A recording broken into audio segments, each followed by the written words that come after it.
வணக்கம் நேயர்களே, இன்றைய சிறப்பு பதிவிலே சந்திப்பதில் மிக்க மகிழ்ச்சி அடைகிறேன். நமது நேயர்கள் எல்லோருக்கும் ஒரு கேள்வி இருக்கிறது. ஸ்மால் கேப்பில் புக் ப்ராஃபிட் பண்ணணுமா, இல்லை முதலீடை தொடர்ந்து கொண்டு இருக்கலாமா அப்படிங்கிற ஒரு சந்தேகம் நிறைய பேருக்கு வந்துள்ளது. அதை பற்றி தான் இந்த தினம் பேச போகிறோம். கடந்த ஒரு வருஷமாக பார்த்தோன்னா நம்மளுடைய இந்திய பங்குச்சந்தையில் ஒரு ரிமார்க்கபிள் கெயின் இருந்துட்டு இருந்ததுன்னு சொல்லலாம்.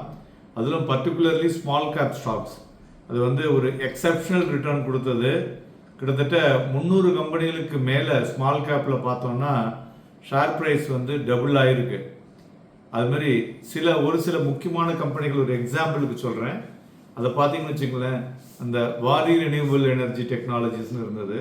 அதோடைய மார்க்கெட் கேப் இப்போ 24,000 கோடி.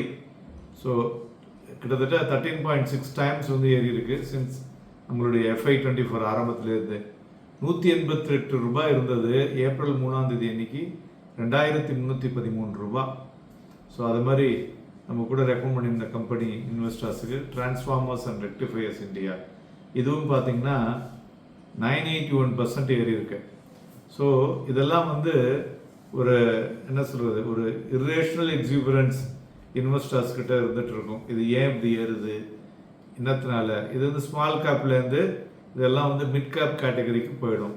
ஸோ இந்த நிஃப்டி மிட் கேப் பார்த்தீங்கன்னா அதுவும் ஒரு பெட்டர் ரிட்டர்னை கொடுத்துருக்கு. ஸ்மால் கேப்பும் ரிட்டர்ன் கொடுத்தது. ஆனால் மார்ச் மாதம் பார்த்தோன்னா மிட் அண்ட் ஸ்மால் கேப் பெருசாக விழுந்தது, ஒரு செட்பேக்கு.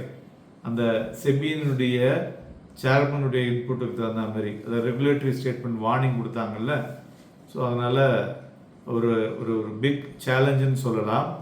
ஸோ அதே சமயத்தில் அதன் பிறகு பார்த்திங்கன்னா அந்த ஸ்மால் கேப் ஒரு ஒரு ஒரு பெட்டர் இன்புட் ஏற ஆரம்பிச்சதுன்னு சொல்லலாம். ஸோ இது எஃப்ஐ பார்த்திங்கன்னா கிட்டத்தட்ட அந்த துறைகள்லையும் அவங்க இப்போ நிறைய வாங்க ஆரம்பிச்சிருக்காங்க. ஸோ எஃப்ஐஐ வாங்குகிற ஸ்டாக்ஸ் பார்த்திங்கன்னா ஒரு 1 or 2 இயர்ஸில் 300 to 500% ரிட்டர்ன் கொடுக்கக்கூடியதாகவும் இருக்கிறது.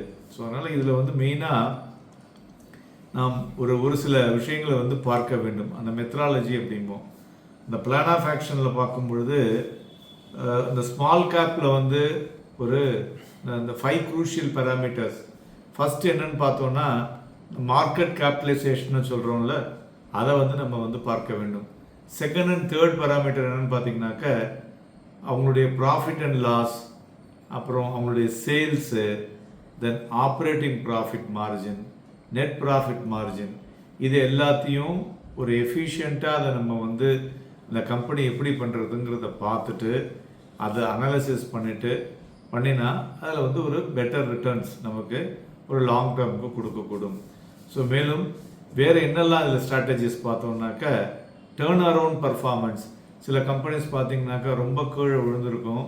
திடீர்னு அவங்களுக்கு உதாரணத்துக்கு சுஸ்லான், ஸோ 6 ரூபாய் 7 ரூபா இருந்தது, இன்றைக்கி 45 ரூபா. Because of that completely the company is turn around with so many input. அதுமாரி ஹிமாச்சல் ஃபியூச்சரிஸ்டிக்ஸ் HFCL, அதுவும் பார்த்தீங்கன்னாக்கா இது மாதிரி நிறைய கம்பெனிஸ் இருக்குது. You have to sit and analysis. சொல்லுவாங்கல்ல, சல்லடை போடணும்னு சொல்லுவாங்க, அதில் அது மாதிரி எடுக்கணும். அதேமாதிரி இம்ப்ரூவிங் ஃபினான்ஷியல்ஸ், அதை பற்றி தான் நான் உங்களுக்கு இப்போ சொன்னது. தென் த்ரைவிங் கம்பெனிஸ், அதாவது இந்த லிஸ்ட்டில் பார்த்தோன்னாக்க அந்த ப்ராஃபிட் ஒரு லாஸ்ட் 4 குவார்ட்டராக எப்படி இன்க்ரீஸ் ஆகிட்டுருக்கு, தென் 8 குவார்ட்டராக எப்படி இன்க்ரீஸ் ஆகிட்டுருக்கு, ப்ராஃபிட் மார்ஜின் எப்படி இன்க்ரீஸ் ஆகிட்டுருக்கு, இதை எல்லாத்தையும் அதை க்ளீனாக எடுத்து அதன் பிறகு நீங்கள் அதை ஒரு மாதிரி ஃபைனலைஸ் பண்ணும் பொழுது ஒரு நல்ல ரிட்டர்னை மல்டி பேக்கராக உங்களுக்கு கொடுக்கக்கூடிய வாய்ப்புகள் இருக்கக்கூடும். அதனால் ஸ்மால் கேப்பில் உங்களுடைய டிசையர் கோல் வந்துடுதுன்னு வச்சுங்களேன், ஒரு 400% வந்திருக்கு அப்படின்னா டெஃபினட்டாக நீங்கள் புக் ப்ராஃபிட் பண்ணலாம். அதேமாதிரி ஸ்மால் கேப் இன்வெஸ்ட்மெண்ட்டுங்கிறது நீங்கள் 2 to 3 இயர்ஸ் அப்படிங்கிற இந்த இன்வெஸ்ட்மெண்ட்டோடு நீங்கள் ஸ்மால் கேப்பில் போனீங்கன்னா உங்களுடைய பணம் ஒரு மல்டி பேக்கராக பெறக்கூடிய வாய்ப்புகள் அதிகமாக இருக்கக்கூடும். Happy trading and happy investments.